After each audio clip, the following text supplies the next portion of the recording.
இந்த ஒரு விஷயம் தெரியாம நீங்க அடுத்த வீடியோ போஸ்ட் பண்ணீங்கன்னா உங்க வீடியோ நல்லாவே இருந்தா கூட யூடியூப் அல்காரிதம் வியூஸ் சுத்தமா கொடுக்காது.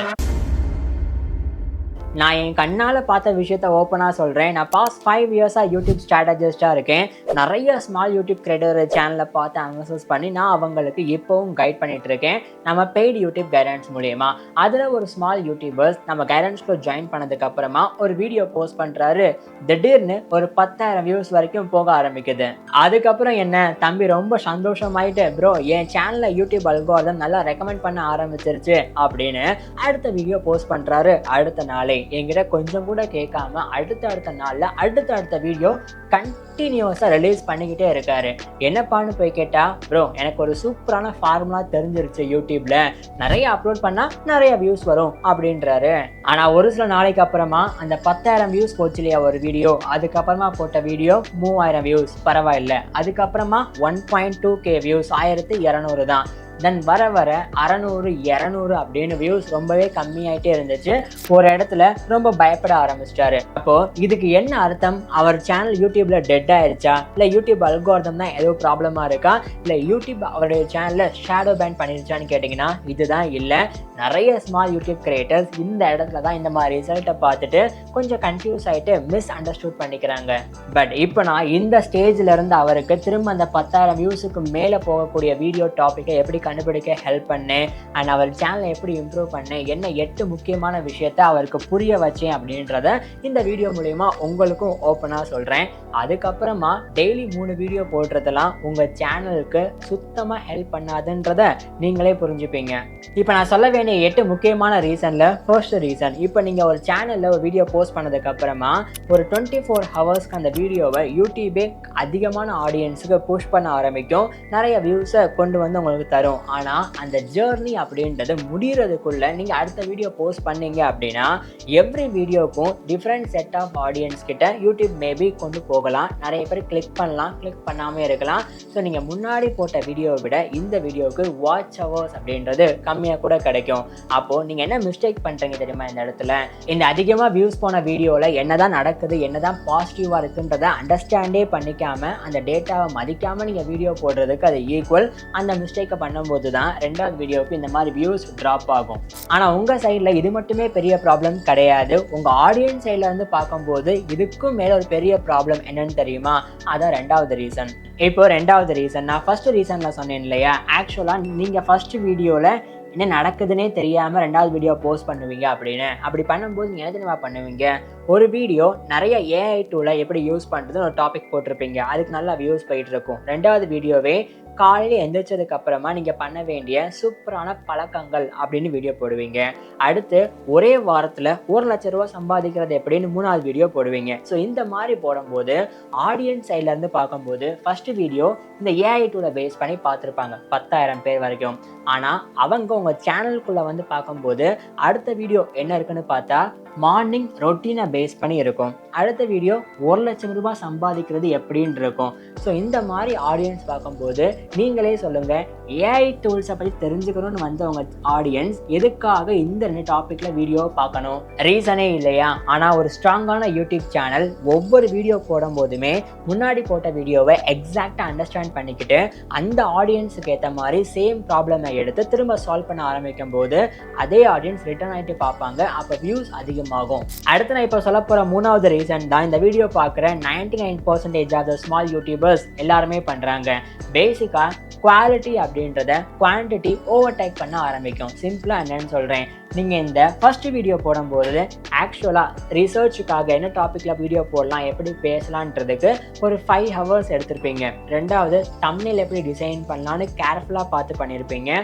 அடுத்து ஸ்கிரிப்டாக இருக்கட்டும், எடிட்டிங்காக இருக்கட்டும், ஃபுல்லாக கரெக்டாக எல்லாமே பண்ணி முடிச்சதுக்கு அப்புறமா உங்களுக்கு நல்ல வியூஸ் போக ஆரம்பிச்சிருக்கும். ஆனால் அதுவே அந்த ரெண்டாவது வீடியோ போடும்போது ரிசர்ச் ஸ்மாராக பண்ணுறது, தம்ப்நெயில் ஏனாதானோன்னு டிசைன் பண்ணுறது, பேசுகிறத ஃபாஸ்ட்டாக பேசி மக்களுக்கு ஒன்றுமே புரியாத மாதிரி பண்ணுறது, அப்படிலாம் பண்ணி வீடியோ போட்டால் எப்படி வியூஸ் போகும்? இந்த இடத்துல என்ன ப்ராப்ளம்னா ஆக்சுவலாக உங்களுடைய கோல் நல்ல வீடியோ போடணும் அப்படின்றது இல்லாமல் இன்னைக்கு நான் ஒரு வீடியோ போட்டுருணுப்பா அப்படின்றதுக்கு மாறிடுச்சு. ஸோ டெய்லி அப்லோட் பண்ணணும் அப்படின்ற குறிக்கோள் உங்களுடைய குவாலிட்டியை சாப்பிட ஆரம்பிச்சிருச்சு. இதுக்கு பேர் கன்சிஸ்டன்சி கிடையாது, பேர்ன் அவுட்னு சொல்லுவாங்க.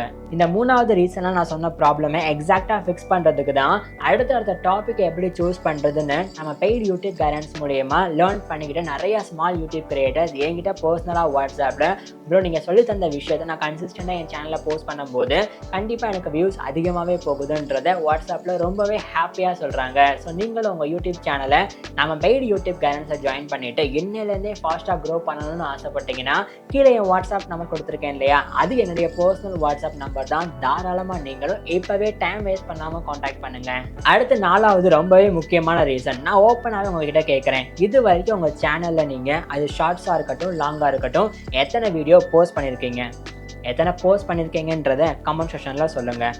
ஸோ 20 வீடியோ போஸ்ட் பண்ணியிருக்கீங்களா, சரி 50 வீடியோ போஸ்ட் பண்ணியிருக்கீங்களா, அதுலேருந்து என்ன கற்றுக்கிட்டீங்கன்னு சொல்லுங்கள் பார்ப்போம். ஒன்றுமே இருக்காது. கரெக்டாக லைக் கற்றுக்கிட்டேன் அப்படின்னா ஒன்றுமே இருக்காது. ஆனால் எத்தனை வீடியோ போஸ்ட் பண்ணேன்னு கேட்டால் 50 வீடியோன்னு கரெக்டாக சொல்கிறீங்க.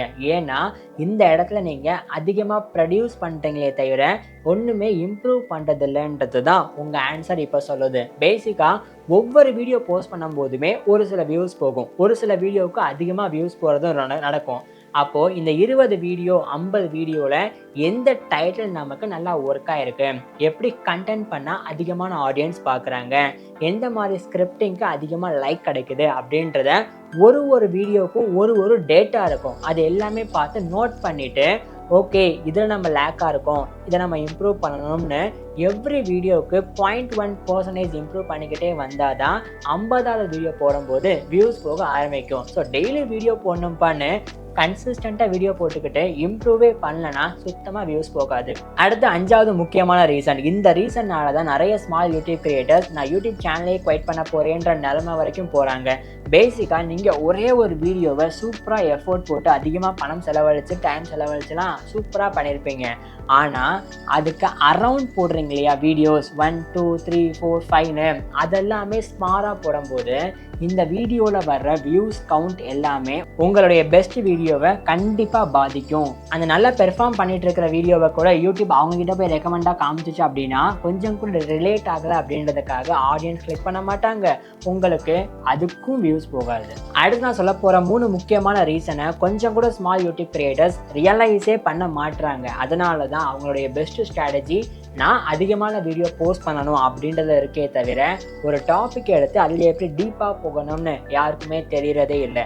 இப்போ 6வது முக்கியமான ரீசன் பிங் ஒர்த்தி லைப்ரரி அப்படின்ற டாபிக் தான். பேசிக்காக அது என்னன்னா, இப்போ நீங்கள் உங்கள் சேனலில் கோழி வளர்ப்பது எப்படி அப்படின்னு ஒரு வீடியோ போட்டுறீங்க அப்படின்னா அடுத்தது யானை வளர்ப்பது எப்படின்னு வீடியோ போட்டால் யார் பார்க்க மாட்டாங்க. ஸோ உங்கள் சேனல் அப்படின்றது ஒரு லைப்ரரி மாதிரி எல்லா வீடியோ ரிலேட்டபிளாக இருக்கணும். இதுதான் முக்கியமே.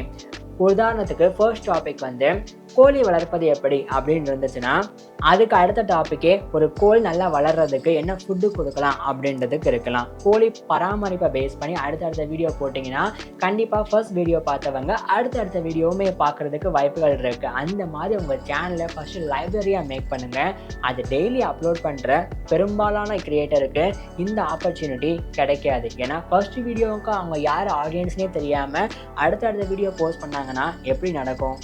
இப்போ 7வது இதை ரீசன் சொல்ல முடியாது, ப்ராப்ளம் சால்விங் அப்படின்னு கூட சொல்லலாம். ப்ரோ நிறைய பேர் இப்போ என்ன நினைப்பீங்க அப்படின்னா, ப்ரோ இந்த 6 விஷயத்தையுமே நீங்கள் ப்ராப்ளமாகவே சொல்கிறீங்க, ஆனால் டெய்லி வீடியோ போஸ்ட் பண்ணுறதுக்கு அப்போ வழியே இல்லையான்னு கேட்டிங்கன்னா வழி இருக்குது. அந்த ப்ராப்ளமை எப்படி சால்வ் பண்ணலான்னு சொல்கிறேன். பேசிக்காக நீங்கள் ஒரு ஆளே எல்லா விஷயத்தையுமே மேனேஜ் பண்ணால் கண்டிப்பாக டெய்லி வீடியோ போஸ்ட் பண்ணுறது ரொம்ப கஷ்டம். ஒரு எடிட்டர், ஒரு ஸ்கிரிப்ட் ரைட்டர், ஒரு ரிசர்ச்சர், ஒரு சேனல் அனலிஸ்ட் அப்படின்னு உங்கள் கையில் இருந்தாங்க அப்படின்னா உங்களை சுற்றி ஒரு 5 பேர் இருக்கும்போது நீங்கள் அசால்ட்டாக பேசுகிறத மட்டும் கான்சென்ட்ரேட் பண்ணால் கூட டெய்லி வீடியோ போஸ்ட் பண்ணுறதுக்கு பாசிபிலிட்டி கிடைக்கும். ஸோ அதை உருவாக்கிக்கோங்க, டெய்லி வீடியோ போஸ்ட் பண்ணுங்கள். இப்போ 8வது ரீசன் இல்லை, சொல்யூஷனாக கூட பார்க்கலாம். ப்ரோ அப்போ நான் வாரத்துக்கு எத்தனை வீடியோ ப்ரோ போஸ்ட் பண்ணுறது, டெய்லி வீடியோ போஸ்ட் பண்ணவே கூடாதா அப்படின்னு கேட்டிங்கன்னா இதில் தான் ஒரு ட்விஸ்டே இருக்குது. நீங்கள் வாரத்துக்கு 3 குவாலிட்டியான வீடியோ உங்களால் போஸ்ட் பண்ண முடியுது அப்படின்னா ஓகே நோ ப்ராப்ளம், வாரத்துக்கு 3 வீடியோ சூப்பராக போஸ்ட் பண்ணுங்கள், எல்லா வீடியோவுமே பெர்ஃபார்ம் பண்ணும். இல்லை ப்ரோ என்னால் வாரத்துக்கு ஒரு வீடியோ தான் சூப்பராக பண்ண முடியுது, நல்லா வியூஸ் போகுது அப்படின்னா ஒரு வீடியோ உங்கள் சேனலுக்கு அது போதுமானது. இல்லை நான் நியூஸ் சேனல் ரன் பண்ணுறேன், டெய்லியுமே எனக்கு நிறைய கண்டென்ட் கிடைக்கும், நான் போஸ்ட் பண்ணுறதுக்கு ஒரு பர்பஸ் இருக்கும் அப்படின்னா டெய்லி போஸ்ட் பண்ணுங்கள், பிரச்சனையே இல்லை. நான் சொல்ல வர்றது என்னென்னா டெய்லி வீடியோ போஸ்ட் பண்ணாதீங்கன்னு சொல்லவே வரல. பர்பஸ் இருந்தால் டெய்லி வீடியோ போஸ்ட் பண்ணுங்கள். கன்சிஸ்டன்சியாக இருக்கணும்னு ஏனாதானு வீடியோ போஸ்ட் பண்ணாதீங்கன்றது தான் என்னுடைய moral ஆஃப் த ஸ்டோரியே.